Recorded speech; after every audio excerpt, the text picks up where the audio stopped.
Hello and welcome. Today we are making a faction analysis and a tier list, and I'm joined by Grotnib, who you might know from the Good Guys Wear Orange Infinity blog. Hello, everybody. Excited to be here and do this. Yeah, thanks for joining me. This is the first part of what we think is probably going to be a three-part series. So we're doing a both faction analysis and a tier list. So we wanted to, instead of just putting factions in the order, uh, we wanted to do a bit more analysis on each faction, on their strengths, on their weaknesses, and why we think that they are in that position. Obviously, our analysis here is going to be secondary to the tier list itself, so we are not going to be able to talk about everything, considering all the facets of these factions and everything. That would take hour, 2, 3 hours per faction, I think. Yeah, so we're doing a brief analysis on each faction. Uh, a lot of people have criticized tier lists that they are purely subjective, that they are just offering insight into one meta or and so on. Uh, But we think that faction analysis in the context of a tier list is a good way to analyze each of the factions and the overall state of the game. And also, if we are a bit more analytical in our approach, I think this can be a really useful exercise. Yeah, obviously we're going to be talking from our subjective perspectives, but we are aiming to be as objective, if not scientific, as possible. I hazard to guess that between me and Panda Beast Mode, we pretty much consume all available um, Infinity content that's even relatively competitive in nature and quality. So we aren't just talking simply from our personal experience in our own domestic meta. We're also talking about stuff we have faced in international competitions, real life and online, and from stuff that we see on YouTube and everywhere. Yeah, and to make this analysis uh, really useful, we need to define what we are actually evaluating when we are making a tier list. So our approach is to analyze or evaluate the potential of the faction or each faction, both realized potential and possibly unrealized potential that we feel that there is. So, in other words, how good the faction could be when it's played by a good player in the current meta. And also, we are taking tournament context in this. So, how likely that good player is to win or place high in a tournament with that specific faction. So that requires uh, being able to deal with different kind of situations and able to win at least 4 or maybe 5 games in a 5 round tournament with that faction in within like different missions, of course. For sure. And when we are doing our analysis, we obviously have to favor what we have seen and what has been experienced in the global meta until now. We are taking the potential of the factions as we see it at the moment into our evaluation, but we and you all have to take that with a grain of salt because the potential is just that, and there's surely a whole heck of a lot that we don't know or can't think of right now that's going to be relevant in the future. Yeah, but there are also like some factions probably have some potential that we have identified that nobody has really like used yet. But we think that if uh, played correctly, this faction could actually be stronger than the current results so far with that faction shows, for example. And also we need to like define the tiers in some way for it to make sense to place factions in different tiers. So starting from the D tier, we think that D tier factions are factions that have almost no strengths at all. So winning a tournament with them is still possible, but it requires good luck in addition to having skill. And just as a disclaimer about the like tiers or factions in general, we think that the uh, factions are in Infinity, at least currently, pretty close uh, to each other. So there are no huge power discrepancies between each faction, um, and the player's skill is overwhelmingly the most important factor in Infinity. Okay, to go on, C tier faction is then a faction that has some strengths, but some obvious limitations or weaknesses. B tier is a faction where strengths and weaknesses are somewhat balanced. So winning a tournament with them is certainly possible, but these B tier factions can usually face matchups or missions or game situations that are quite difficult for the faction to handle. Then A tier factions are factions that have a lot of strengths, also some weaknesses, but usually nothing they can't handle or overcome in some way. So if you're playing a tournament with A tier faction, you basically cannot blame the faction for not winning the tournament. And then finally, S tier is not a tier that, or S tier faction is not a faction that will like uh, guarantee your win in a tournament. It's just a bit better than A tier. And if we end up ranking your favorite factions in the D or C tiers, please do win a tournament with them and let us know. Nothing would make us happier. I also think that in a way, when we are describing these factions in the set tiers, most people will be more aware and have a more nuanced understanding of how the higher tier factions work. And many of the lower tier factions aren't as obvious in what they do to many people. So I feel that there is a dark horse factor there that can be leveraged even in the meta at the moment, as is for those lower tier factions. So despair not if we place your favorite faction lower on the totem pole. Yeah, that's a really good point. With yeah, the like S and A tier factions tend to be factions that people are familiar with, and there are many factions in B and C tier that you might bring to a tournament and really surprise people because they don't know what to expect. And to spoiler alert, we are going to talk about at least one faction which has drastically shifted in where we would put it now versus what we would have done, for example, 6 or 9 months ago. And that has something to do with the fact that people have been experimenting and innovating with a faction that was considered to be bad, and now we don't consider it to be that bad anymore. So stay tuned for that. Yeah, and a backstory to that, or this whole tier list in general, we run a tournament in our local Finnish meta where all the experienced players had to pick a C or D tier faction to try to find ways to play that faction and try to find those like hidden strengths that they might have and see whether they actually are C tier factions or D tier factions or whether people have just overlooked those factions that they actually are a lot better than uh, people generally think. So just before we begin, final disclaimers. So we are not evaluating how easy the faction is to play, and we are neither evaluating how good the faction is on average. We are focusing on the potential of the faction uh, in the hands of an experienced or good player. And also because of that, we can't really like base the tier ranking on tournament results or other data that is available. Although if a player manages to win a tournament with one faction.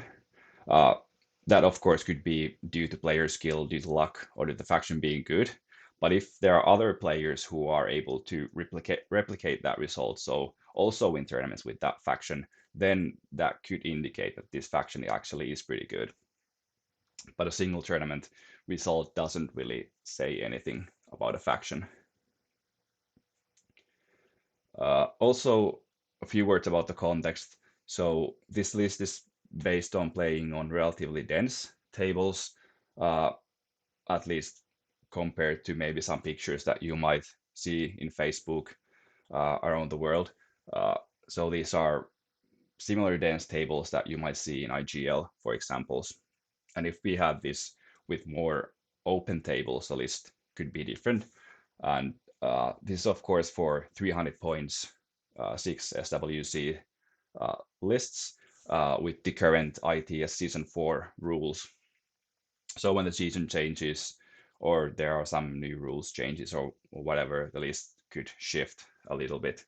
Uh, for example, when the reinforcements rules are coming during the summer, we might have to make a new analysis and tier list video after that.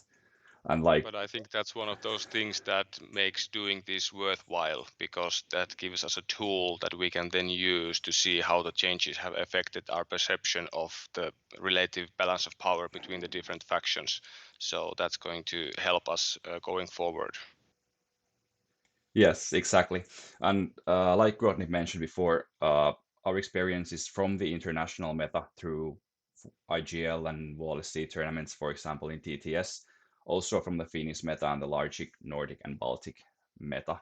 So we have quite wide experience to base this tier lists, although there are, of course, many metas and many different environments that we have never played in, and there are probably different views there and uh, different opinions. And also, one of the things, or maybe the biggest reason why we want to do this, is that we want you to let us know if you think we are wrong in something, if some faction is a lot better than you think, or some faction has some weaknesses that we haven't thought of. So basically, we want to also learn new things about Infinity, and generally the best way to learn is to put your ideas out there and let people challenge them. I would like to also make the small, tiny, little plea to you, fellow listeners and would-be commenters on this video. I love the Infinity community for what it is, and it's the best wargaming community out there by far. But one of my few criticisms of us as a group of players is that I feel that Infinity players tend to conform to certain faction narratives and then reiterate them in their own opinions without taking necessarily all the appropriate steps to validate whether the narrative that they have been told is actually something that actually happens on the gaming table regularly. So please, when you comment from your own experience, comment from what you have seen and what you believe, not what you see other people write online. Okay? And that's also a good point, and also one of the purposes of this video is also to challenge the current faction narratives when we think there's a reason to challenge them. But these are educated guesses. We don't have absolute truths about the factions. There are also some factions that we are not super familiar with, uh, and there are going to be things that we miss. But we will also try to be as open as possible when it comes to that stuff. When we feel that um, our analysis goes more into the area of educated guessing than experience and deeply thought out analysis, we try to point that out so that we are being fair to you and not saying that everything that you hear here is the absolute truth. And then when we are talking about stuff that we are more intimately familiar with, then we will also tell you that. Yes, and I think now this is enough for introduction. Let's go to the actual factions and making a tier list.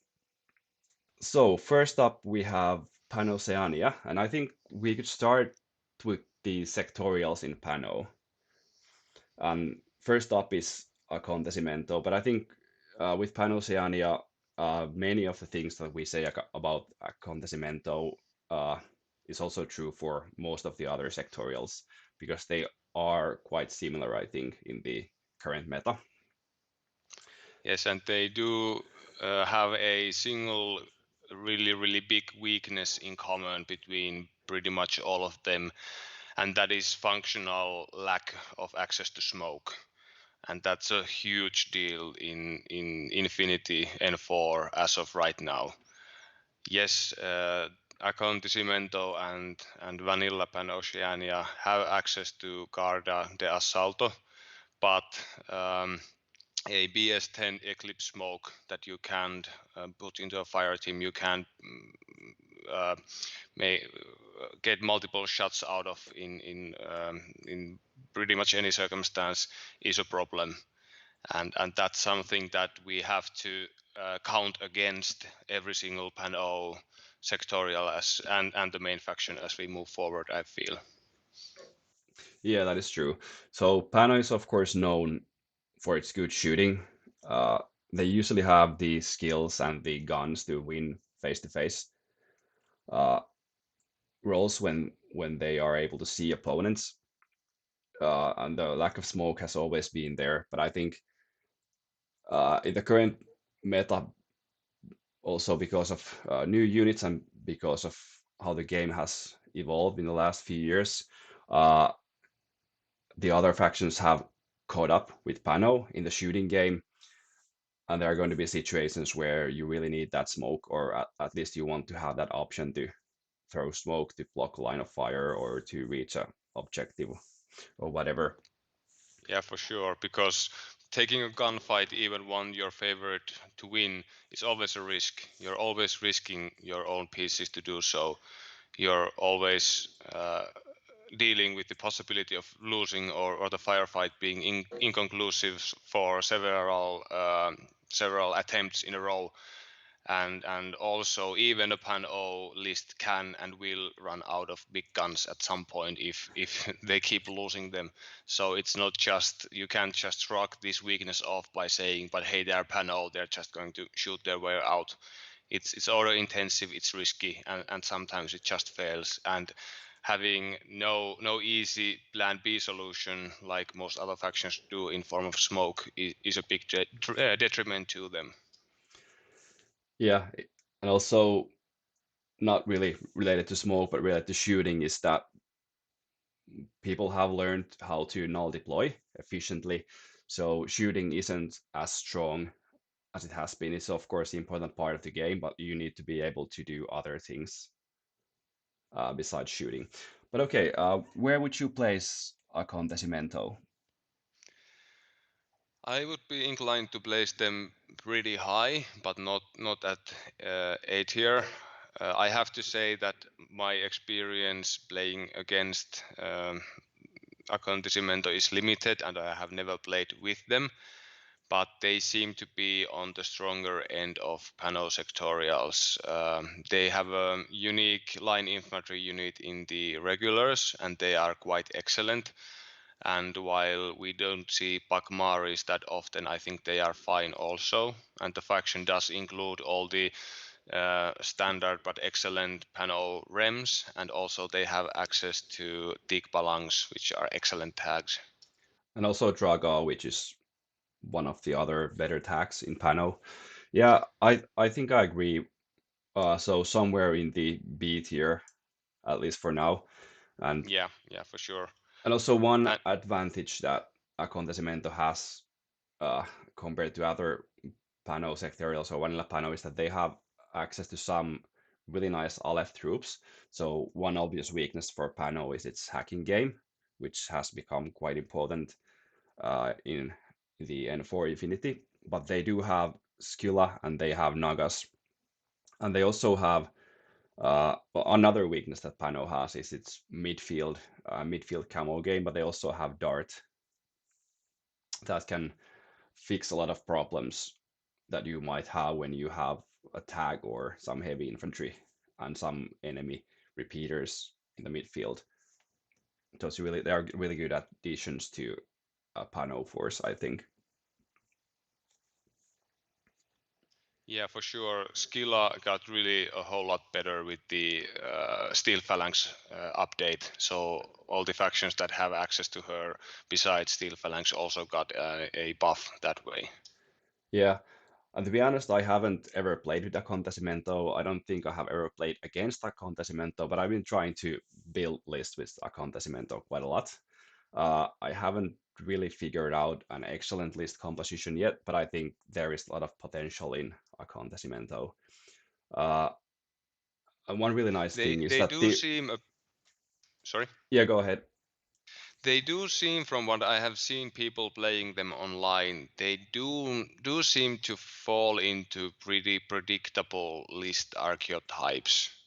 The regular core is pretty much there. There's usually a tag, Knight of Montesa probably, and at that point, that's most of your list. Some remotes and some hacking in there. So it's not terribly surprising what I've seen from them so far.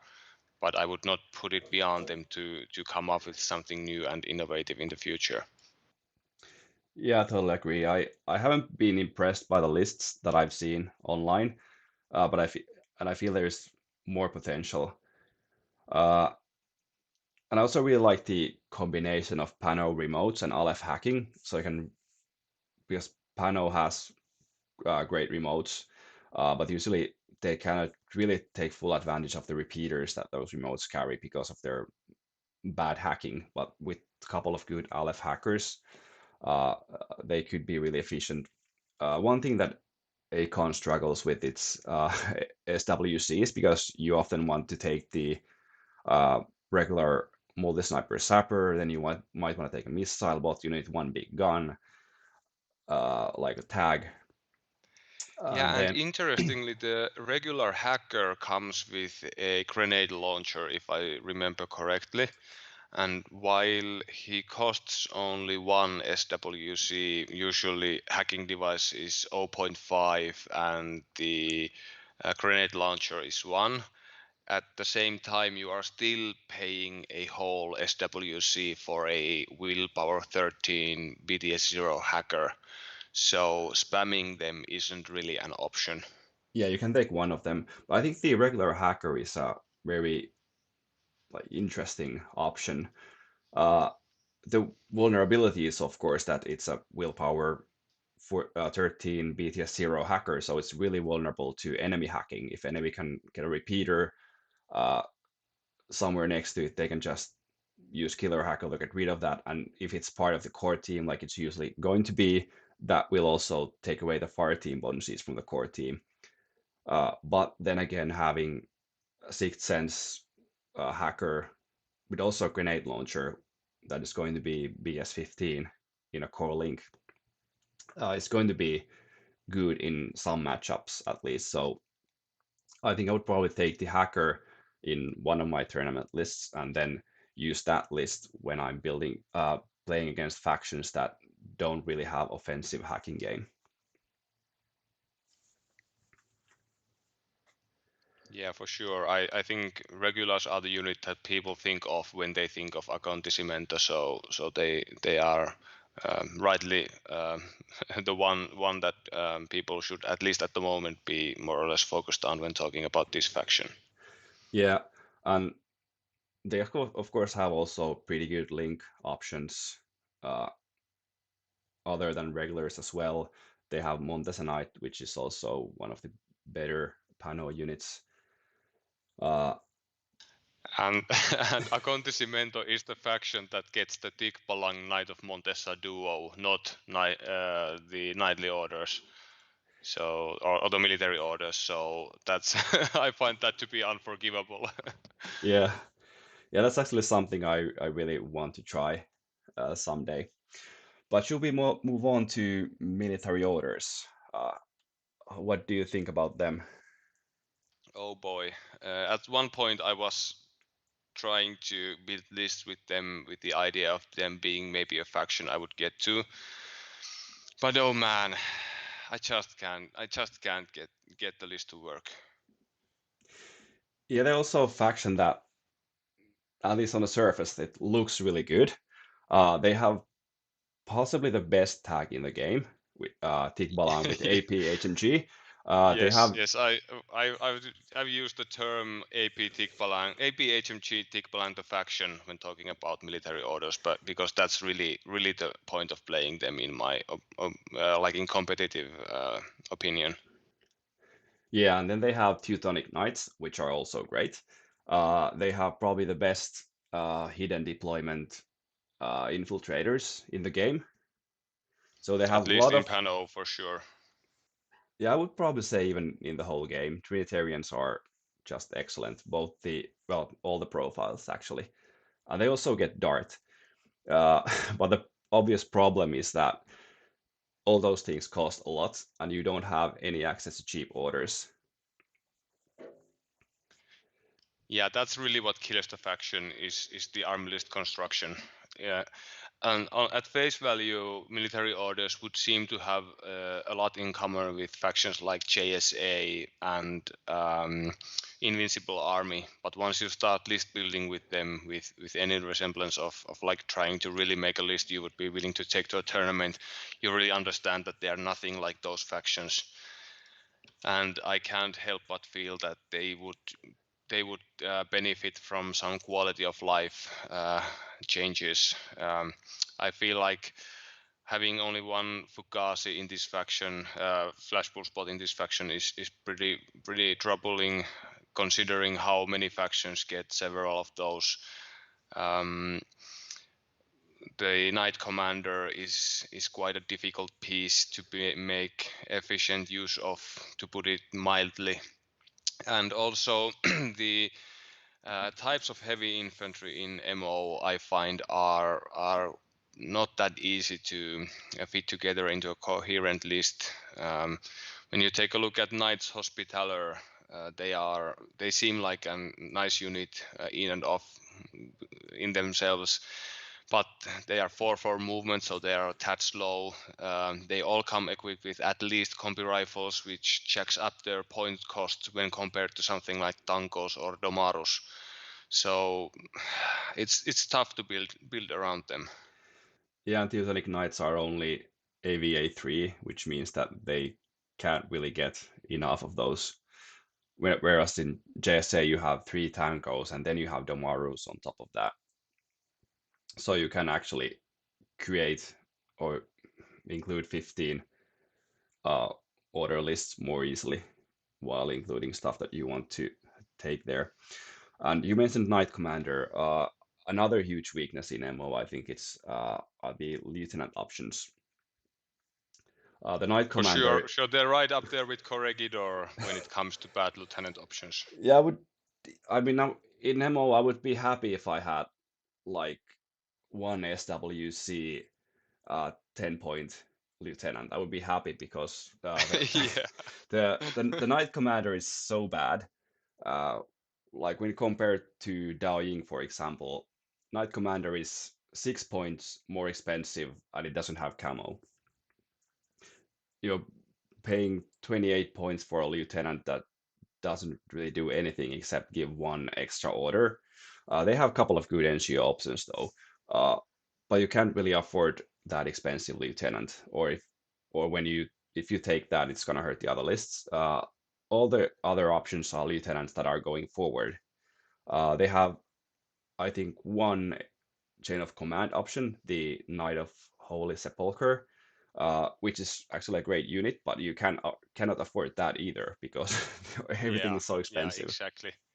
And if you're taking a Teutonic Knight Lieutenant, then you're basically losing one of those three so important, cheap, excellent Teutonic Knights to just laying low and trying not to get killed. So that's so tough. That's so tough.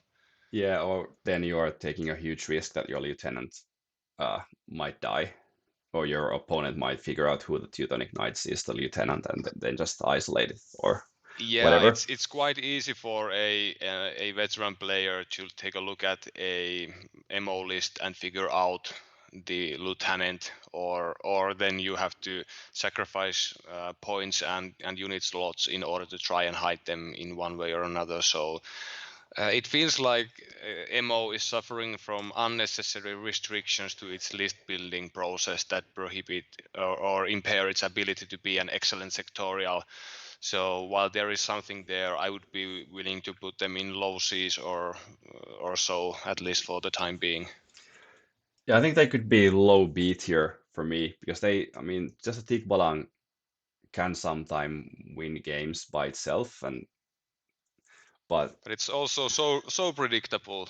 When you hear that you're going to face military orders, it's really easy to predict what's going to happen. A Tikbalang and or some other heavily armored guys are going to come at you shooting big guns, and there's going to be a Trinitarian or two, and too few orders to support all this, and a weak command structure that you can easily take advantage of once you figure out who the lieutenant is. A faction that isn't that great at defending against hacking, even though its most important pieces are heavy infantry. So yeah, I have a really hard time putting them high. Yeah, basically their defense against hacking is taking the Teutonic Knight with Tinbot and then putting your important stuff in the same link, and then you have some protection. And I think actually perhaps the best lieutenant option for them currently is the first Sen, because it can protect itself from hacking as well, especially when it's behind a Tinbot. But then again, if your opponent is great at hacking, having something like anathematic, they can still just brute force kill the person with hacking if they can get a repeater close. Or coordinate hack through something as humble as an FO bot if they have several hackers, and then you're one failed oblivion save away from being in the loss of lieutenant. So yeah. Yeah, that's also true. So yeah, maybe low B tier, high C tier for now. We can place it in C tier, uh, at least for the moment. Then next up we have NCA. This is another I'm faction going that to let you take this one because I have so damn little experience playing against NCA, and I have never played with them, nor have I really tried to make lists for them. yeah, NCA is another faction that I don't have a ton of experience with. I have never played with NCA. I have played against them a couple of times, and I've tried to uh, list build them as well. Uh, I think they're another PanO sectorial that are in a very difficult spot at the moment. They have access to some great units like bolts, obviously, uh, but even with the bolts, the problem is that they cannot really create good links with the bolts. Like one option before was having bulleteers and bolts and a machinist. Now the bulleteers have gone up in point cost, and that's not really efficient link, I think. Having a bolt bulleteer and a machinist, they can do stuff, but usually they don't support each other that well, and there isn't really uh, much else that you want to link with bolts. Uh, Yeah, in the post fire team update era, when you are constructing like so-called unpure fire teams, which don't get the full benefits, if you're going to a larger core, you really need to have pieces that support each other in a meaningful way for banding so many models together to be worth it. And if you are either having to pay huge amount of points, or in the case of bolts, a substantial amount of points to do so, or you are slapping in wild cards that break the maximum fire team bonuses and don't provide that much utility, then we are in some difficult territory for a sectorial. yeah, yeah, and there's a sectorial that they don't really have the synergy. They have some good options, but it's really hard to make like full use of them. For example, Aguila card is pretty decent unit, but without smoke, it's only okay. Also quite expensive. And I think the fire team update hurt all the PanO sectorials, especially because they relied a lot on those cheap Fusilier cores with uh, one or good, good two, uh, one or two good weapons. Yeah, for sure, for sure.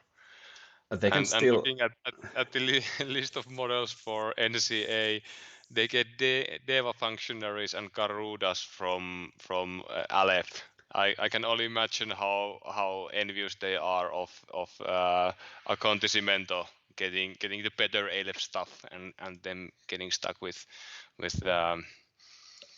well, Garudas are obviously an upgrade over Akalis, but still not big enough upgrade to be anything great.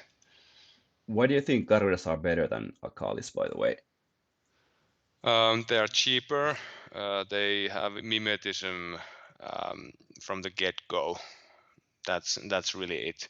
And I think, correct me if I'm wrong, but Akalis don't have a forward observer profile.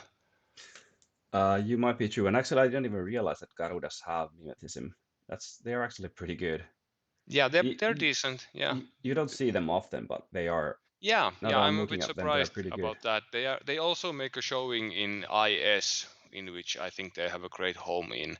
So they are a nice unit, but not enough to, in my mind, prop up um, NCA. I'd be interested to hear people's opinions on where they would rate NCA, because we have seen some people rate them quite high. So I'd be interested to hear more reasoning behind that. Yeah, I mean they have two good tags. Squall is quite vanilla for attack, but it's pretty good still. Then Ulan is a bit too expensive, but the good thing about Ulan is that it has the camo, so it doesn't really need the support uh, that usually tags need. And that is another weakness with PanO is that they have great tags, but they cannot really support them efficiently. They have 15 point or at least 15 point uh, engineer with whip 12. It's not really something that you want to be backing up your tags. Yeah, I think there's a single sectorial and vanilla panel that have access to a good if not excellent engineer that can help you out a lot. But this is not one of those sectorials, I'm afraid. I like the Ulan because its ability to camouflage gives it that ability to clear fire lanes that the faction lacks as a rule, because the lack of smoke. If there's a fight you don't want to take as an Ulan, 6-4 should get you to where you are safe, and then you can go about your business, and that's a really powerful ability.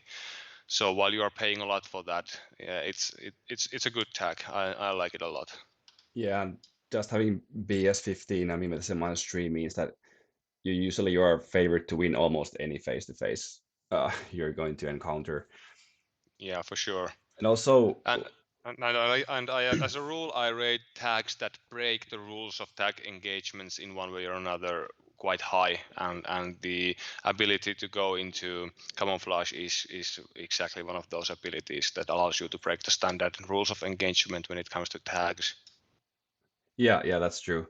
Uh, and also, like, even though heavy machine gun and Feuerbach +1 burst overlap a bit, I think they still have also, in a good way, they complement each other. And the Feuerbach plus the camo makes the Ulan also a pretty nice arrow piece because you need to discover it first before you can shoot it. And if you shoot it, you can usually still, because of smaller silhouette size, you can usually guts away into cover. And that explosive shot with Feuerbach is pretty dangerous, especially when it comes with BS 15 platform. Yeah, yeah, and with the mimetism added in. And at the same time, I don't feel that while the heavy machine gun is obsolete against hard targets, most of the time I find myself using tags against soft targets and targets with one or 2 points of armor, single wound. So in those cases, the damage 16 heavy machine gun is just the thing the doctor ordered. So you don't need anything else, but it's more burst than the Feuerbach gets you. So it's nice thing to have. Yeah, and you mentioned Devas before. Like, I think you usually don't see Devas in many NCA lists, uh, but they can actually project a somewhat decent hacking threat with the PanO bots and having a whip 15 hacker, although it's going to be vulnerable against killer hackers for sure. But if you're playing against a faction that doesn't have a lot of hacking, then having a couple of peacemakers, maybe a pathfinder up in the midfield, and having a whip 15 hacker there could cause some problems. And of course, auxilia are great at defending your deployment zone, Yes, and yes. also for some button pushing later with the forward observer profiles. But I guess, where would you put NCA? Well, even after all this, I would still put them higher than military orders. They do have some there's something there, I feel. So I would put them in B, below Acontecimento for now, but above military orders. Okay, let's put them there. Yeah, I think that they are low B tier, might even be in C tier, but let's put them for now in the B tier. Then Varuna. They, I think, are clearly better than NCA, I feel. Uh, For sure. Even though they lost the pure fire team bonuses for the Kamau, uh, Kamau is still pretty good. Or the Kamau sniper is still good with Fusiliers, even if it's with BS14. Uh, they have access to Squallow, uh, like NCA. They have Cutter, which I'm actually not a huge fan of Cutter, but it's still a good tag in some matchups. The reason why I'm not a huge fan of Cutter is that it's so expensive.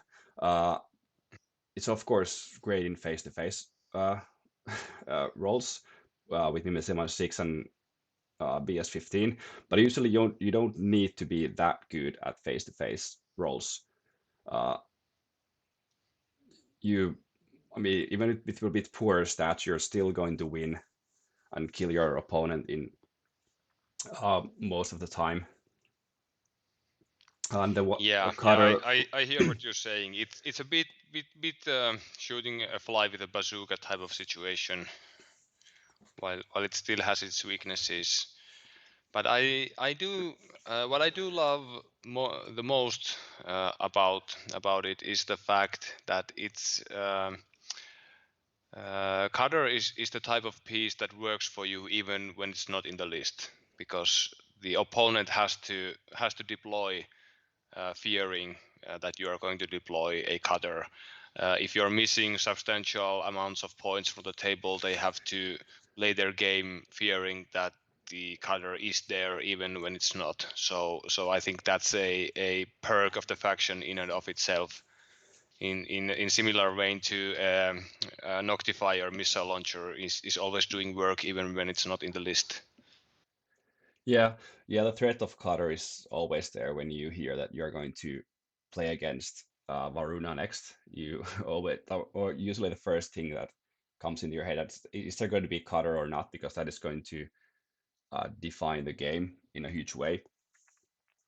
Yeah, the weakness with Cutter, of course, is that it doesn't have any close range weapons, but well, that's one thing where the BS15, I mean, the Sigma 6 comes in handy, that they can shoot with heavy machine gun even from short range. Although having some sort of template weapon would be great. And of course, the camouflage protects them from hacking, uh, for example. They also Until have, they reveal at which point they are a willpower 12 model with BTS 6, yeah, so they are quite easy to disable with hacking. But all in all, I feel that Varuna does have some excellent pieces. They do have access to Knights of Montessa that can duo with each other. I think Kamau's even beyond the when we say Kamau, we always think of the multispectral visor level 2 multi-sniper, right? But I feel that the Kamaus in and of themselves are quite an excellent unit. They are a willpower 13 model with BTS 6. So the Kamau hacker is actually on the high end of the spectrum when it comes to hackers available to PanO. That's only 25 points, and that gets you a BS13 model that has mimetism, has stealth, and computer rifle obviously, and then you get the hacking device, you get willpower 13, you get PTS 6, and it's a wild card. So I really appreciate that quite high. And also Varuna is one of the PanO sectorials that can fire team clipper drone bots with anything. So that gets you that extra bit of effectiveness when your guided missile platform isn't just hiding somewhere and not contributing in any other way besides providing an order and maybe firing guided missiles. It can also take a role as a ARO piece, or even as a last ditch offensive piece at long range when being escorted in a fire team. So I really like that efficiency in Varuna. Yeah, I think their link teams are probably a bit underrated. Yeah, like you mentioned, being able to wildcard, uh, they can make some really efficient link teams. For example, taking the Kamal hacker, which is great hacker for PanO, like you said, then having the multi-sniper or heavy machine gun, which is another great profile that Kamal have. Then taking the missile bot in the same link, and then taking either Fusilier paramedic or the Varuna machinist that can then shoot gizmo at the bots that have fallen down in the midfield while they advance. And having this kind of like link that can do a lot of things. You can move and shoot with the HMG, or you can hack with the Kamau hacker, putting spotlight to your opponent, or you can move and shoot guided missiles with the missile launcher. So basically, you can spend the whole 10 orders that you have on this link, and with every order, do something useful, which I think. Yeah, exactly. And you can even diversify that fire team by throwing in an orc. I really like the boarding shotgun tin bot -3 orc, because that gives you a model that can help corner guard for you. It gives the firewall wall to the entire team. It makes the Camo hacker effectively BTS 9, but also it makes the entire group more difficult to spotlight for guided missiles. And the Varuna division orcs get stealth, so you can even, with the current way the rules are worded, you can activate the fire team, have somebody else be the fire team leader, and then push the boarding shotgun orc into a hacking area. As long as there is nothing with sixth sense waiting for you there, you can then do whatever you were doing with the leader, and now you have the orc there in shotgun range, and there's no possibility of arrowing them. So I think there is more to Varuna than people are giving them credit for at the moment. Some people seem to be really turned off by what the fire team update did to them, and I might even be tempted to say that in the long run it might have been a good thing for this faction, because I believe there is still a lot to be found and innovated here, and just spamming core linked camo snipers was a bit boring. Yeah, I totally agree. Well, might not agree with the thing that Fireteam update was good for the faction, but I totally agree that it forces Varuna players to think differently and invent new things. Uh, but I think we have covered Varuna enough. There are, of course, other some pretty decent units like Echo Bravo and Zulu Cobra, but we obviously cannot uh, cover every unit in this video. Yeah, And then yeah, for sure. and Helots, of course. And Helots, yeah. So the question then is higher than or lower than Acontecimento? I think I would still place them probably lower than Acontecimento, although I think they are pretty close to each other. I'd be I'll meet you down the middle, lower than Acontecimento as in what we have seen so far, but there is potential for them to leapfrog Acontecimento, in my opinion, quite easily. Yeah, I would agree with that. Yeah, so far below Acontecimento, like when you look at the profiles, look at the things that they have in their army, Acontecimento is ahead, but they're like different combinations that you can make with Varuna might lift them higher than Acon in the future. Of course, we don't know what the new rule update is going to be at this point, but if we imagine that uh, the rules wouldn't change in a near future, it would be possible with these rules for Varuna to uh, get ahead of Acon. Yeah, for sure. Then Svalarheima. Uh, Wildcard Karhusta sectorial. yeah, uh, the obvious unique selling point for Svalarheimas are Karhus that can wildcard into any fire team that you want. They also have some other pretty nice options. Uh, like they have night hospitalers that actually might be more useful in Svalarheima than in military orders because you can That, have more cheap orders to support them. yeah, that's. I'm afraid. I think that's the story of military orders. A bunch of units that are better in other uh, flavors of PanOceania. Yeah, and if we briefly go back into military orders, uh, I guess the point of not having those units that can give cheap orders to military orders is because they want the fluff to be that it's the knight faction that you have to take a lot of knights in the faction and maybe like their squires in crosiers or resurgent. But the problem is that uh, that pretty fastly comes into a bad 15 order list or a limited insertion 10 order lists that doesn't have enough orders because they also lack tactical awareness. They have a couple of NCOs, but they can't really get enough orders for those knights to be efficient. Yeah, for sure. When we get into, um, I'd argue better heavy infantry factions in JSA and Invincible Army, we see that the support stuff powering the list, it is what enables the heavy infantry units to be both plentiful and effective. But yeah, maybe more on that later. But hospitalers are a part of Svalarheima, and I think I agree with you. They are better here.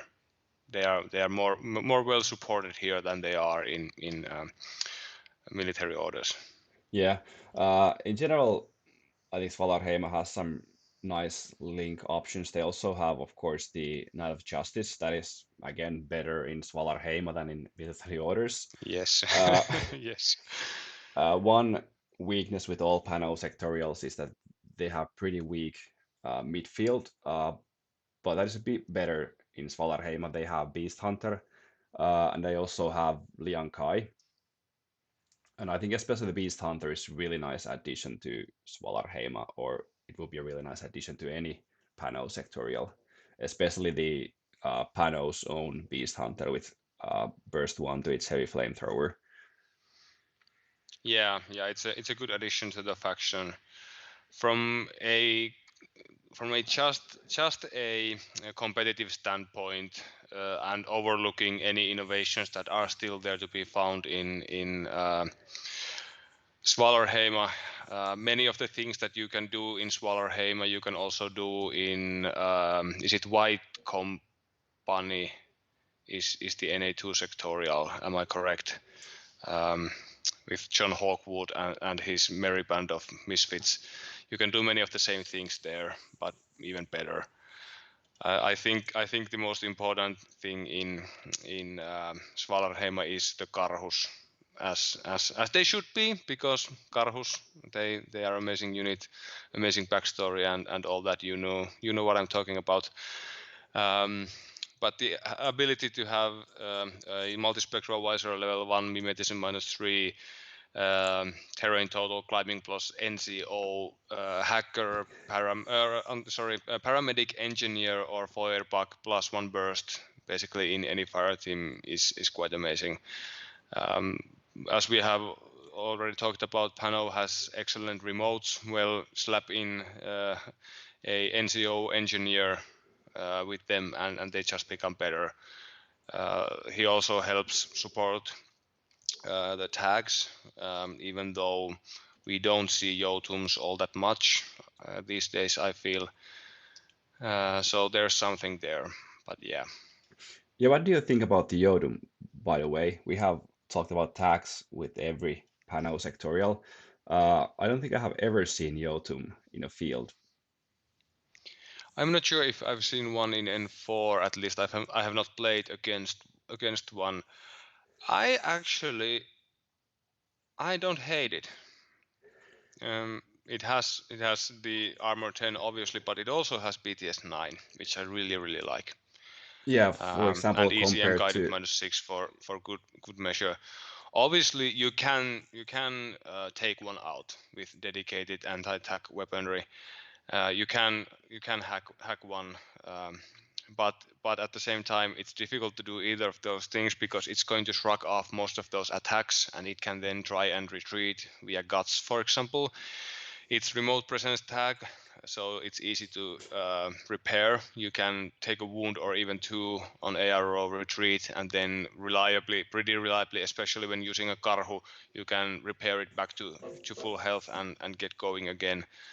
And it's also a willpower 13 tag, which is important because even if you get the -12 from being oblivioned and, let's say, carbonated or spotlit, you still have a theoretical chance of resetting out of that. And while the chance is low, every time somebody acts carelessly around you and gives you an ARO, you get to try that. And that's something that the willpower 12 PanO tags can't do. They're effectively mobility killed for good once they get hacked into -12. So I really like that in Chodoms also. yeah, that's a really important point. Yeah, with many panel attacks, the with 12 means that if you just and especially when they are BTS 6, it makes easier to carbonate them, and after carbonation and isolation, uh, you don't need to worry about that tag at all. But whereas if you have willpower 13 tag, you can't really give it any arrows because there's always a chance that it will reset. And it's something that you don't even have to worry about if you have a VIP 12 tag. Uh, and also, like you mentioned, uh, in Svalarheima, the PanO tag can actually get some decent support because in most PanO factions you don't necessarily want to take an engineer. In Svalarheima, you often kind of like to take an engineer. And also, I think often the best way for PanO at least to like recover wounds from uh, models with structure is to use Gizmo Kit because they have the high BS, and especially with Karhus with BS 13, if they are in a three-man link, uh, they can quite efficiently Gizmo Kit remotes or tags. Yeah, Chodoms do have Physique 13 for Gizmo kits, but at the same time, the remote presence does give you the reroll if you need it. So either way is fine. So yeah, I like Chodoms. Um, a careful like from Grotnib. So I'm surprised we don't see more of them. Hopefully in the future. It's probably because we don't see Svalarheima or any PanO sectorials, yeah, except MO. Where would you place Svalarheima? I think with the Chodum talk, we have talked them quite comfortably into B tier after all. Yeah, I think they're definitely in B tier. Uh, Definitely better than NCA, but are they better or worse than Varuna? I'd put them. As of now, I might actually put them higher because the Karhu Feuerbach is such an oppressive piece when it gets to do what it wants to do.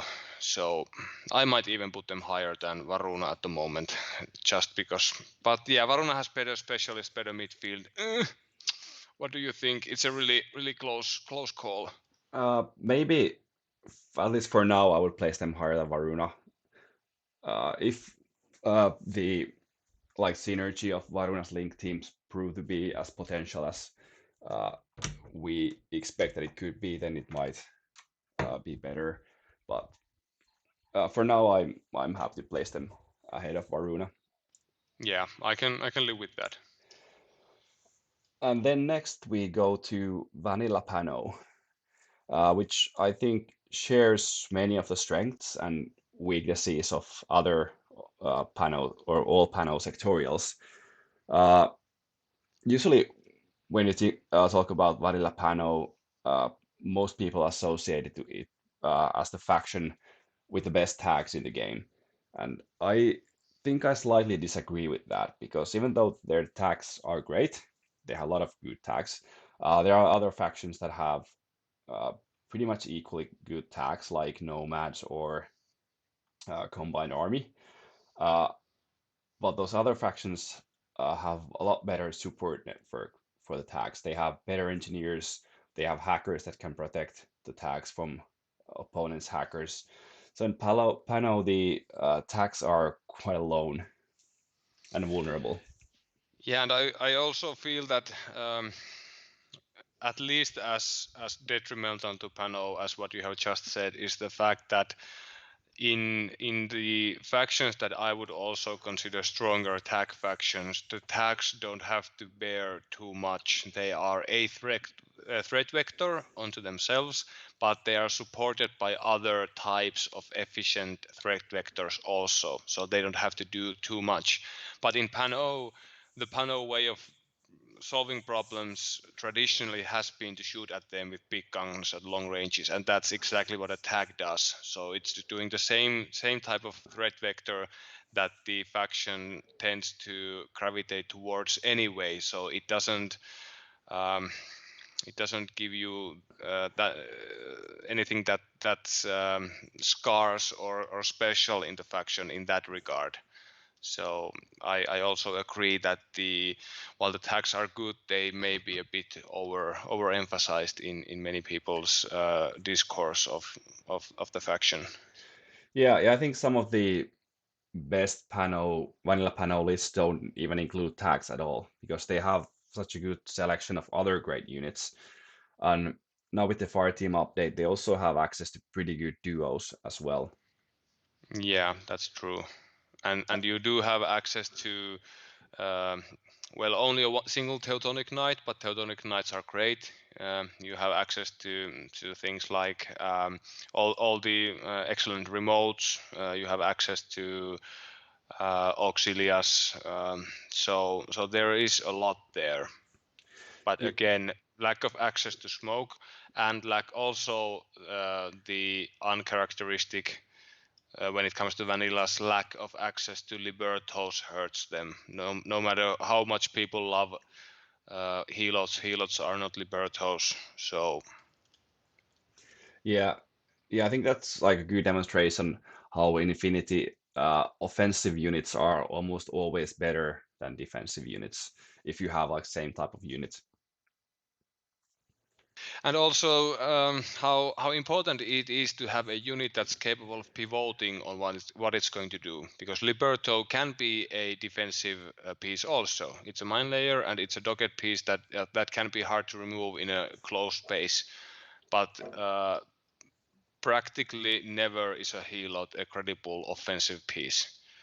If you are using a neurogenetics model surprise attack to shoot something up with a light rocket launcher, please go and get yourself a lotto ticket while you're doing that, because you're really banking on a lot of luck there. So the lack of depth is something that I'm worried about. Yeah, totally agree with that. So like they have a lot of versatility in similar kind of units, but in overall they lack versatility. They have very limited attack vectors, so they can shoot stuff. Uh, I think what makes Vanilla PanO better than the sectorials is that they like pull together the best pieces of all the sectorials, pretty much. What they don't have, of course, is access to link teams bigger than 2 members, but I don't think they are necessarily the thing that makes PanO great anymore.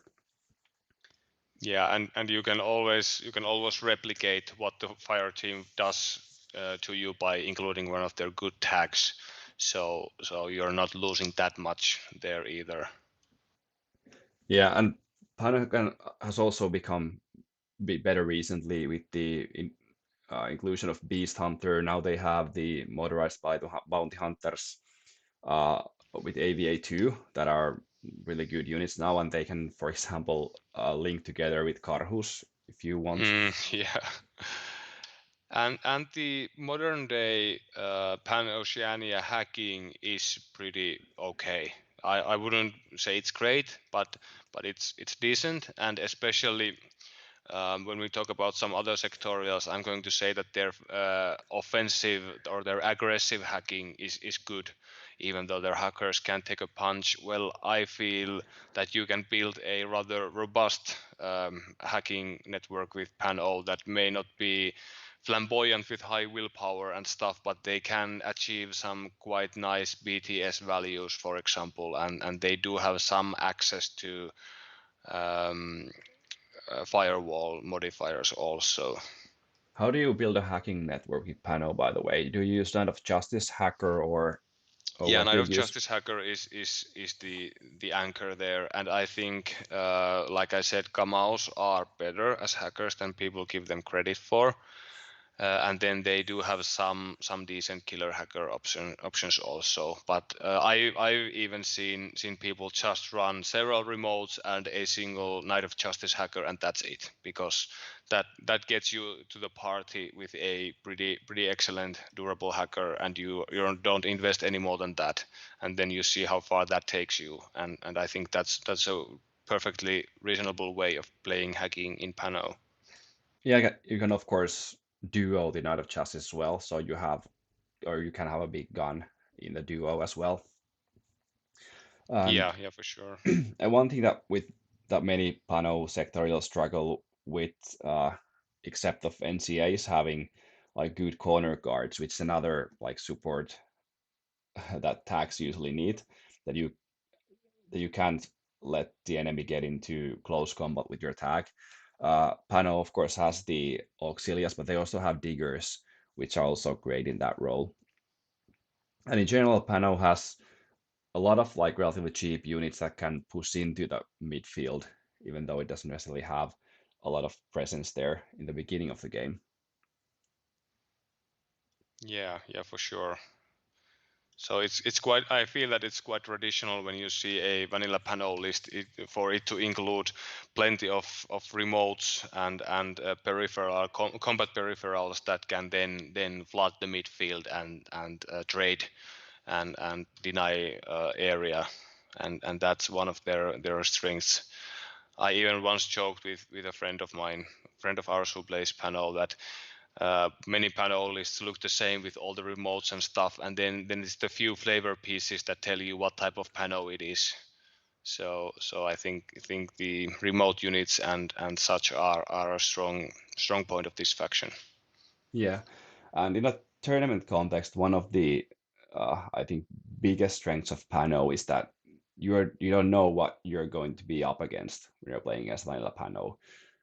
The variety of good options is just so huge, and there can be a cutter or some other really strong tag that you have to prepare for, or there might be no tags at all, and just a lot of like mid-priced good units. Yeah, for sure. And you always have to against Pano be when you're playing into Pano, you always have to basically be ready to admit that you are going to get outgunned, and you need to approach the situation in another way. Not all factions can do that, but against Pano, you always have to respect the chance that they will just overpower you in the gunfighting department, and then it's what else can you do that's going to decide how the game goes. And there is power in that, in forcing your opponent to or denying your opponent a way basically of winning by saying, I do this so much better than you that you just have to do something else. So there's that. Yeah, and the weakness, of course, is that Pano doesn't do the else very efficiently. He can shoot, Yeah, for sure. and I think because of that, I would not place them in A tier, uh, No, never.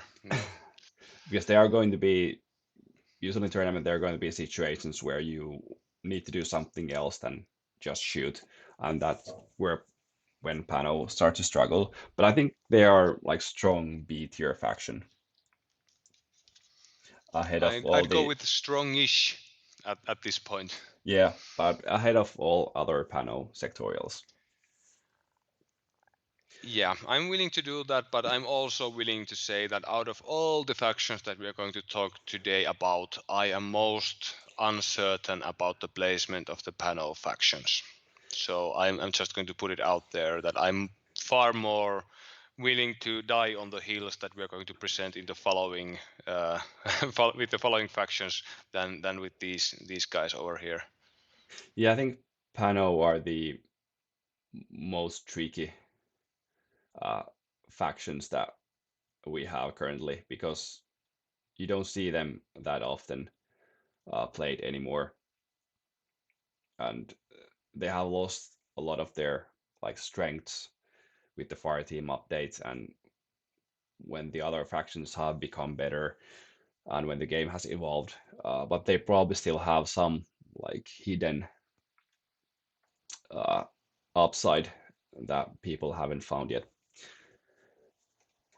I just hope that in the future, when we come to, for example, the reinforcements rule, it's not going to be it's not going to be a world where rich get richer and poor get poorer, because if you're able to in the future, for example, mix between different factions from the or the sub factions from within your army, then that's not going to be as helpful to PanO as it may be to somebody else, because there isn't that much that's different and special that they can draw from each other, at least not from what I can see.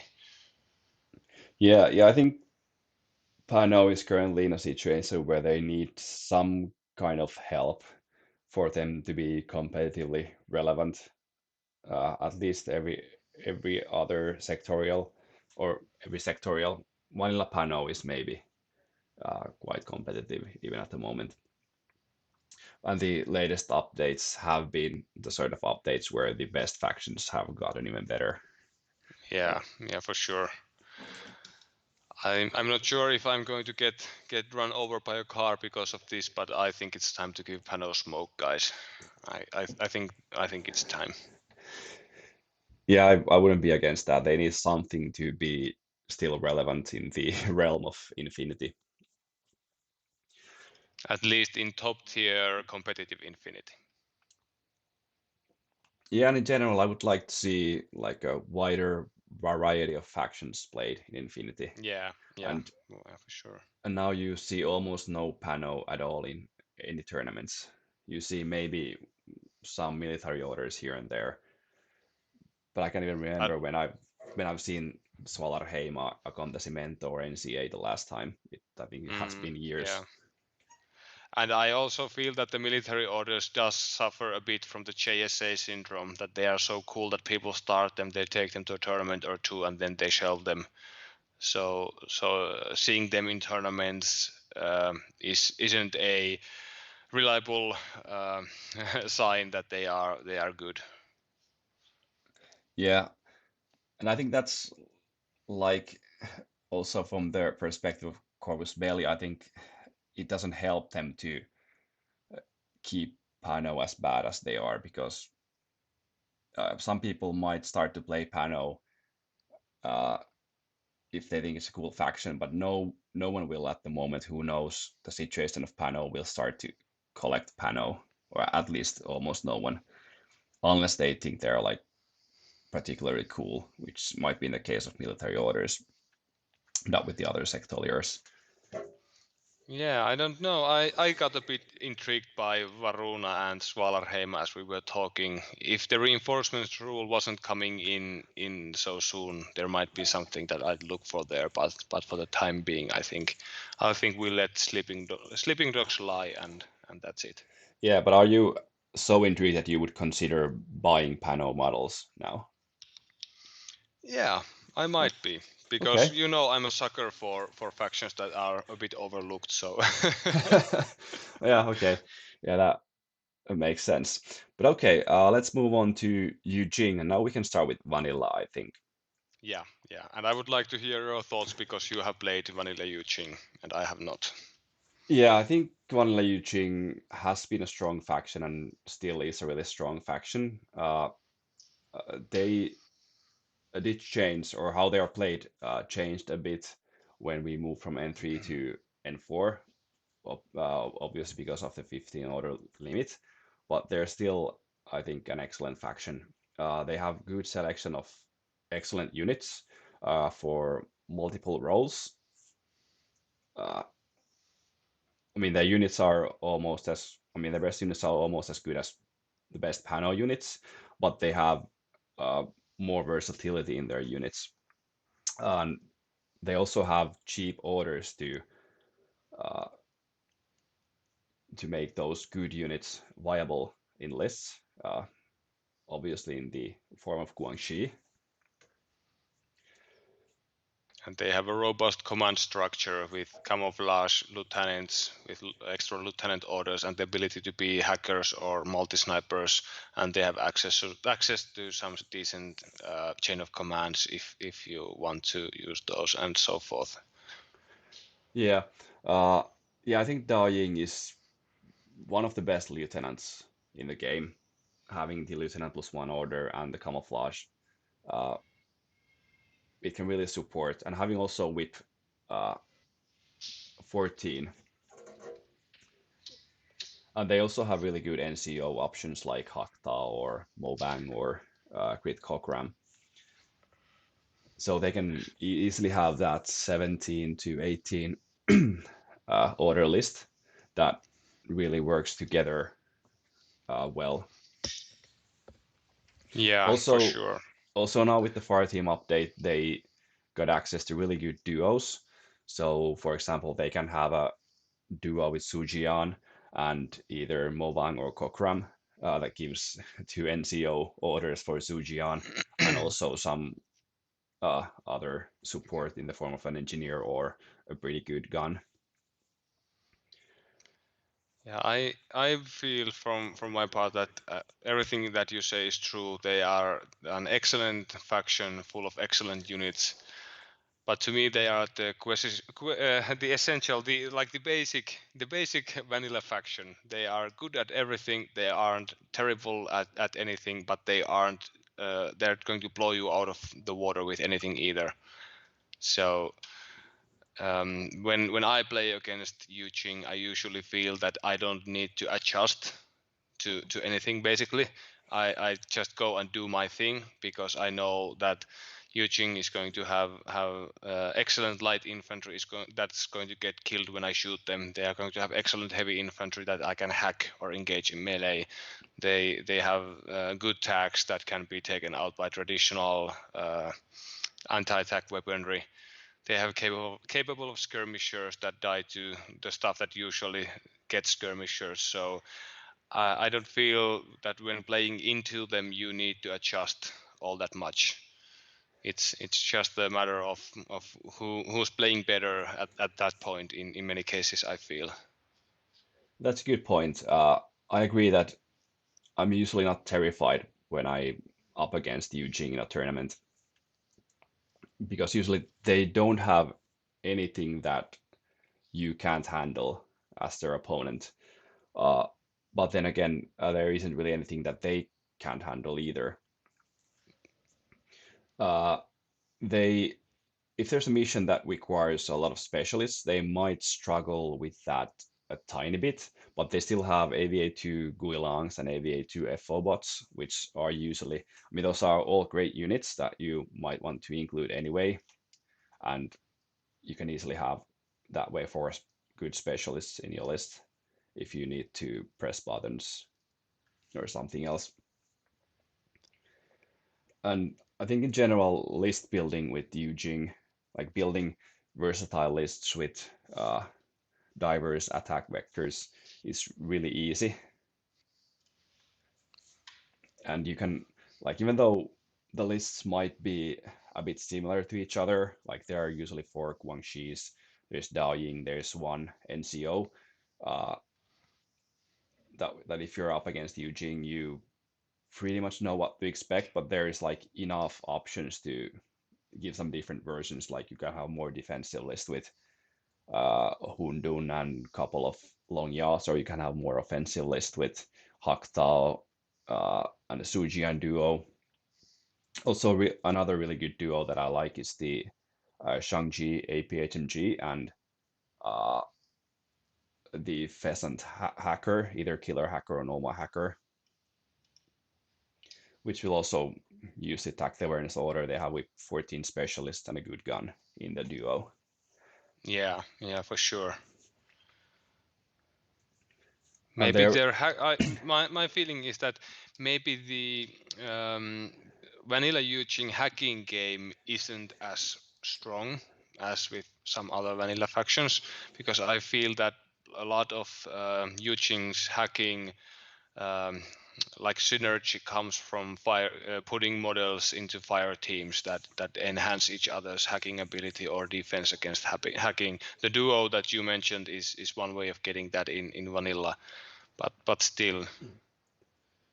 yeah, their hacking game isn't as strong as compared to some other factions in the game. But if they need some hacking game, they can take a Guilang hacker, for example, uh, which usually survives because of its camo and can reveal itself when they want. Yeah, yeah, true. And they do have access to um, Libertos. That's something that PanO doesn't get. And they do get their own special flavor of Beast Hunter. What do you think about the Yuching Beast Hunter? Uh, I also really like the vanilla or the Jing Beast Hunter. Having explosive CC weapon plus one burst is really good in missions where you need to destroy uh, like some uh, building elements. And also having that extra burst makes it even better in CC. Uh, I maybe don't like it as much as the PanO Beast Hunter, but I think they are both two really solid Beast Hunters. Yeah, my personal take on the matter is that I think both of the PanO and um, Yuching Beast Hunters are worse than the Ariadne Beast Hunter. That's actually the guy to get. But maybe talk about more about that later. Yeah, we can talk about Where, that guy where later. would you place Yu Ching on our tier list here? I would place them in A tier.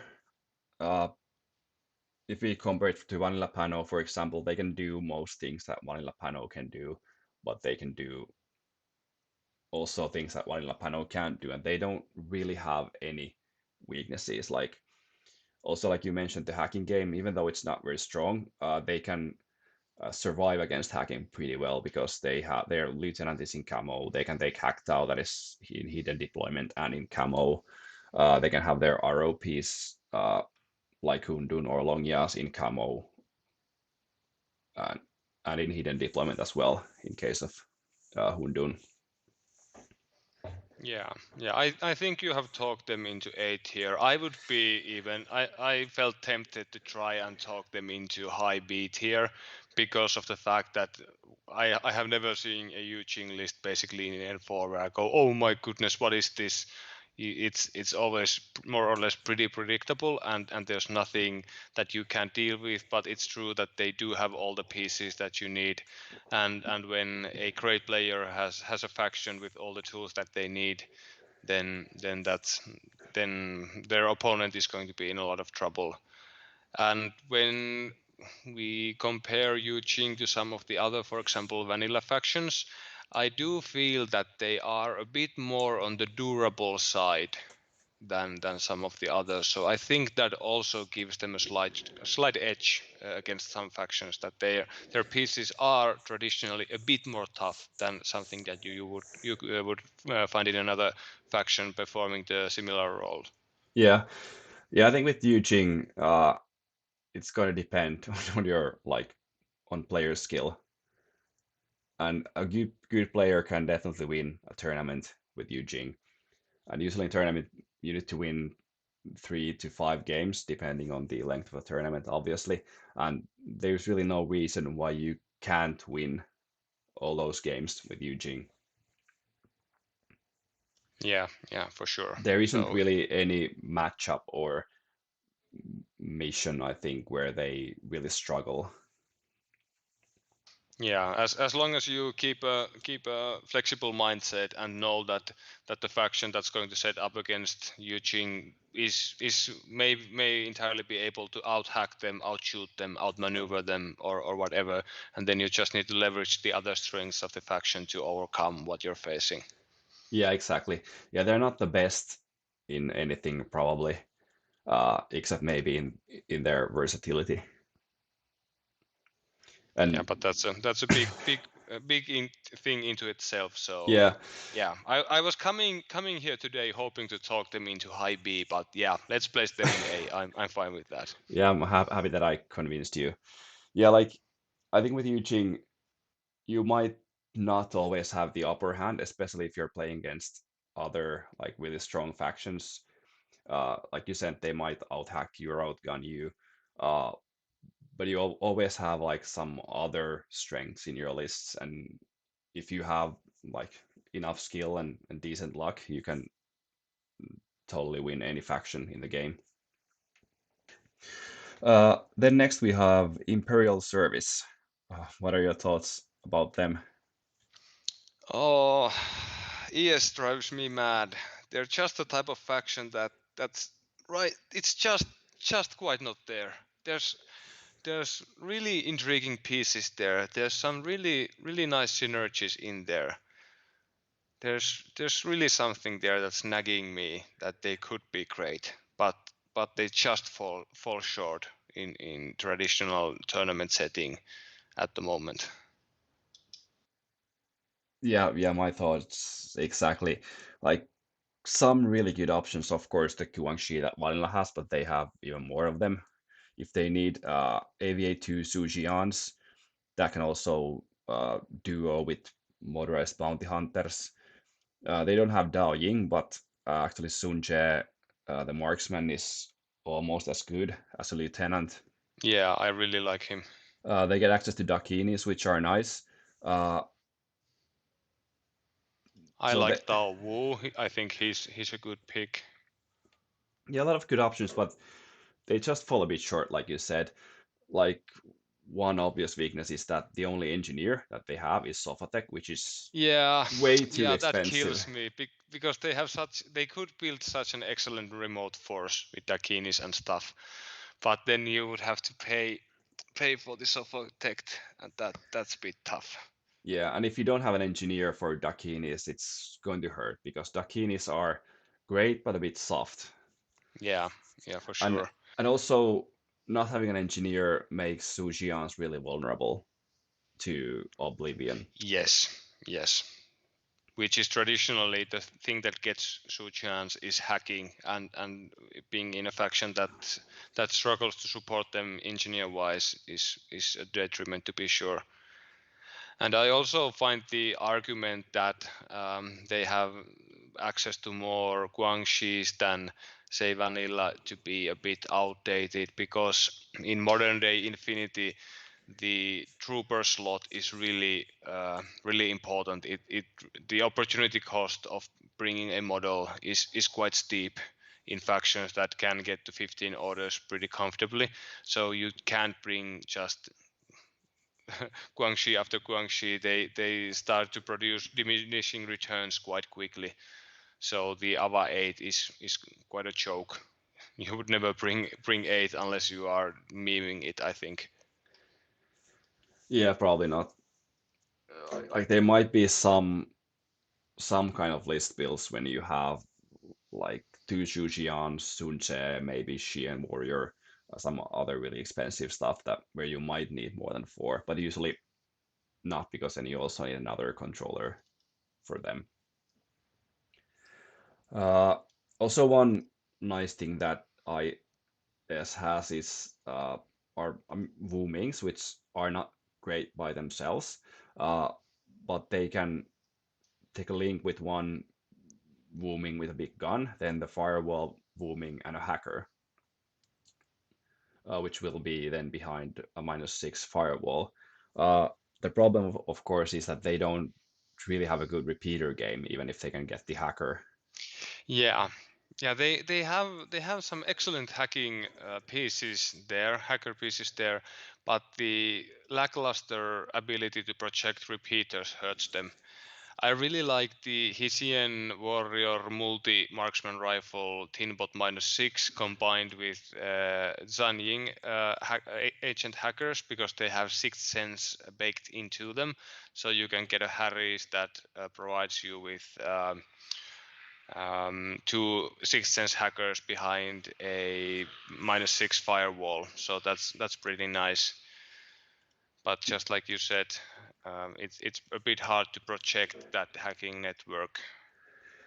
Yeah, and They do also have access to double Harrises, but they aren't a faction that can easily incorporate a core a double Harris and still be like in a good place. So yeah, because they want to take Guangxis and they usually want probably Sun Che as a lieutenant and Xu Jian, so there's no more points left for two Harrises and a core team. Maybe uh, three-man fire teams possibly, yeah, but yeah, also that's the their way I would go with them. fire teams are not that great. Of course, like the Guangxi fire team is one like okay option, but there the problem is that all your Guangxis have to be close together and they are not efficient as corner guards anymore. Yeah, yeah, which is really one of their things. And Xian Warrior could be quite decent in a link, but their only source of smoke, I think, are the Celestial Guard controllers. Yeah, yeah, you can get them in a, is it core, the Celestial Guard fire team with the Guangxi's. Yeah, so you can get that into burst 2, but still. Uh, okay, good, decent, trending towards good, but not great by any stretch.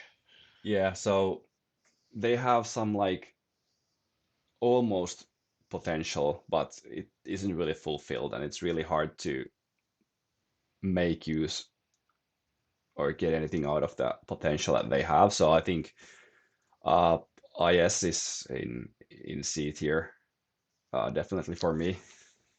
Would you place them above or below military orders? Because I could make the case for, or I could be made to see the case for putting them above military orders, because I they do have access to smoke, they do have a better hacking network, and the list building in even in it in the state that it is in, I feel is more flexible. I still cannot place them above military orders. Like, Okay. like military orders, like they have some really good units that can carry them, uh, like to victories in a lot of games. So, and ISS doesn't really have that at all. Okay, then we have Invincible Army. Do you have Okay, any? now we have a heavy infantry faction done right. Yeah, so I guess the obvious strength in Invincible Army is that you can have really good five-man heavy infantry core team with all the necessary bonuses, and you can have a ton of orders for them, like having NCO with two lieutenant orders and having a couple of tactical awareness orders. Yeah, and the inter-fire team synergies that they can build are quite excellent. You have access to Teambot -6, which isn't that common. You can put that into a fire team with killer hackers or regular hackers for that matter. You have access to number twos, like you said, plenty of tag aware. They aren't prohibitively expensive, the basic HI guys, and you can also you can mix with you can also include Shanxi fire teams with the guided missile bot. You can still throw a what's the MSV2 Hi, sniper guy. Haida, you Yeah, can you can throw put a together hideout with with a two couple of Shanshis. 10-point chances.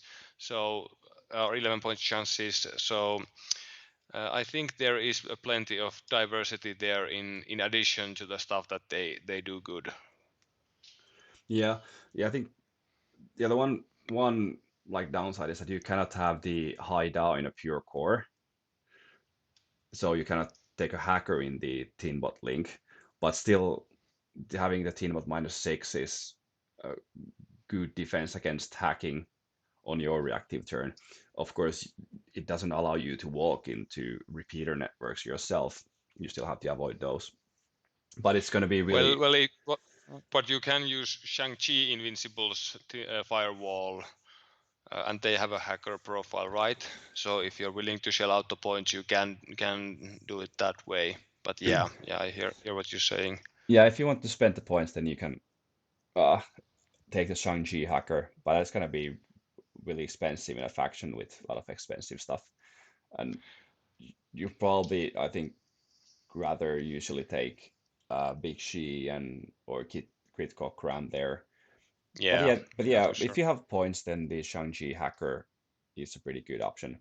They of course have And the Dao Ying Lieutenant that we yeah, already which talked we about. talked about already. I find Liu Xing jump infantry to be excellent. I remember you uh, them being instrumental to you winning an IGL tournament back in the day. Yeah, if you have like one spot missing in a Invincible Army list, or you see your opponent having one spot missing there, it's uh, going to be a bit scary because they could have a Liu Xing in their list. And like if you really struggle to have 15 models, it's I think reasonable to have only 14 models and make your opponent fear Liu Xing that doesn't even exist. Yeah, yeah, for sure. Yeah, Or being or a Haktao for that matter.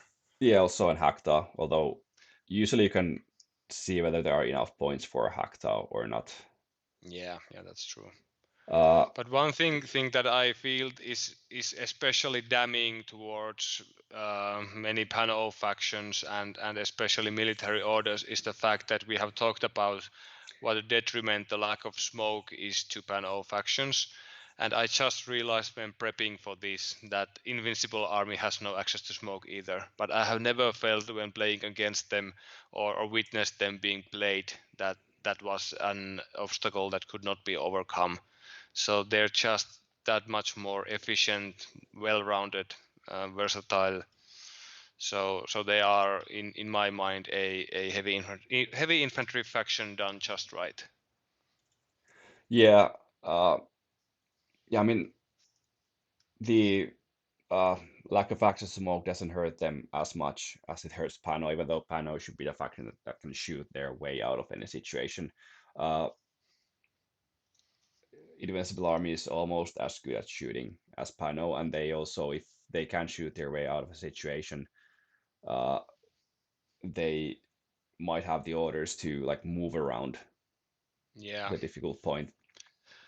And that is and also like, sometimes those HI units they just tank through stuff, and you get to live and fight another day because of that. And having a bunch of HI can result in those games where you just pass enough saves and high physique dodges and you fail enough guts rolls after taking a wound that the opponent just can't make enough stick on you to degrade your force enough to get the win. So I feel that's a strong benefit to this faction also. yeah. And if you have a BS16 Shangyi Invincible with AB HMG, they can shoot their way through almost anything. And they can also have a paramedic in the link and they have PH14. So even if they uh, lose face to face and go down, you can usually revive them. Uh, yeah, I think Invincible Army is a faction that in certain matchups is going to be super great and really difficult to beat. Uh, but they can also end up in situations where they do struggle because of their lack of versatility. And like even though the shoulders of their heavy infantry links are broad, those shoulders need to carry the whole faction, which could be a bit too much sometimes, especially if they are facing some really strong factions that can attack in multiple ways. Yeah, I can get behind that, but I think there is more versatility there and more list building power there than is the case with many other factions. So we are thinking B, right? Yeah, I would say B tier, probably between Vanilla PanO and Acontecimento, I think. I'd be even willing to put them above Vanilla PanO because what does Vanilla PanO really have that they lack? Uh, I do rate their fire team synergies quite high. Everyone has had that one game where the Invincible Army fire team in order Yeah, I mean and, it's. and it goes across the table. That's I something mean, that PanO can never do. yeah, I mean there are those games where you can't just stop the fire team. Uh, but there are also going to be those games when the fire team isn't going to carry you through the game, and you don't. When you have this expensive heavy infantry fire team, you're not going to have many other options. And if you're playing a 5 game tournament, there is probably going to be a game where that uh, fire team is not going to be enough to win you the game. And like one obvious problem with fire teams is that they are can be only in one place at one time. Yeah. Even though they are fast and they can move around, they're still only at one place at one time. And when you start to uh, remove models from that fire team, it becomes weaker all the time. Yeah, for sure. So below Vanilla PanO but above Acontecimento, we're saying then? Yeah, I would say that. Okay, I can live with that. Okay, then next, White Banner. And Uh, don't take this the wrong way, but what's the opposite of something being on steroids? Because I feel White Banner is exactly that to Vanilla Jing. Not on steroids, but on some bad pills. uh, I think I disagree with that. I would Okay. actually come. There's somewhere between. I think both in the actual tier list and as a faction identity, they are between Invincible Army and Vanilla Jing. They have access to almost as good links as Invincible Army. Uh, instead of what are Zuyongs, I think they're called. Instead of them, they have Jujaks, which are well almost as good. They have, of course, Shang-Chi's, they have Big Shi, and they can form a pure fire team together. But uh, what they have also is uh, other attack vectors besides the fire team. So if I play White Banner, I would usually take either a Harris of Shang-Yi, PHMG, and maybe Big C and someone else, or a full core fire team of those guys. And then with the rest of the list, you can take Shaolin monks, giving you smoke and cheap orders. Uh, that can also be regular orders if you link them uh, uh, with Liang Kai, for example. You could also link them with Jingo, but I don't think she's very good for her points.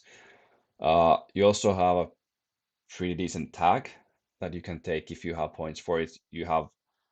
Uh, you don't have Haida, which is a really good defensive piece, multi sniper, but you have Longyas and Hundun, and as specialists you have Guilangs, which are great.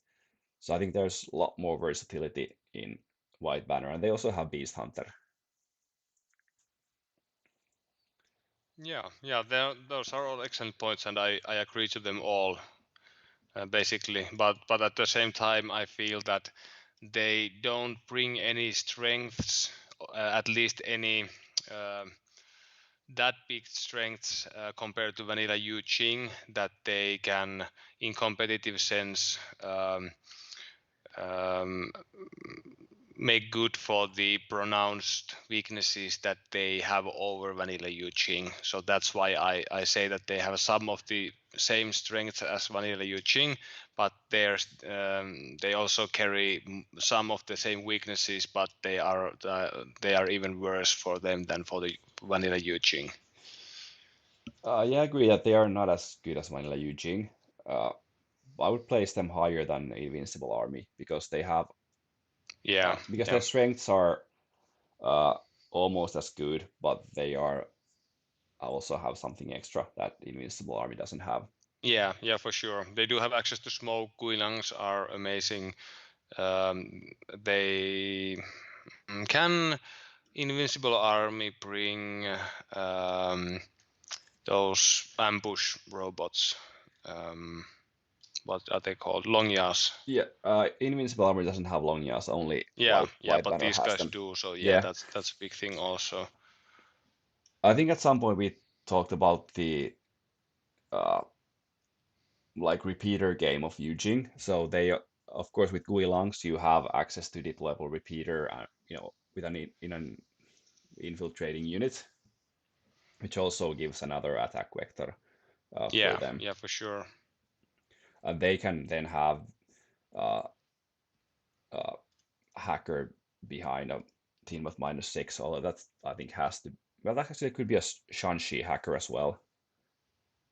You could take Shangji AP HMG and then put a Shanxi hacker there. Yeah, for sure. They don't get guided missile bots into fire teams, which is something that some other factions do. But yeah, I think they are they are the little brother of Yu Qing, like in many ways. Yeah, so So above PanO then, but on B. on B tier, yeah, I'm not sure if there are above or below Vanilla PanO. I might put them behind Vanilla PanO. That would be like my hunch. I think Yeah, they're I'm pretty willing to close. believe you on that because I lack information. For example, as playing as them, I have played against them and I have seen plenty of them. But okay, I'm okay with that. So between Invincible Army and PanO then. Yeah. Okay, I think this concludes the first part of our probably three-part faction analysis and tier list series. See you everybody on the next episode.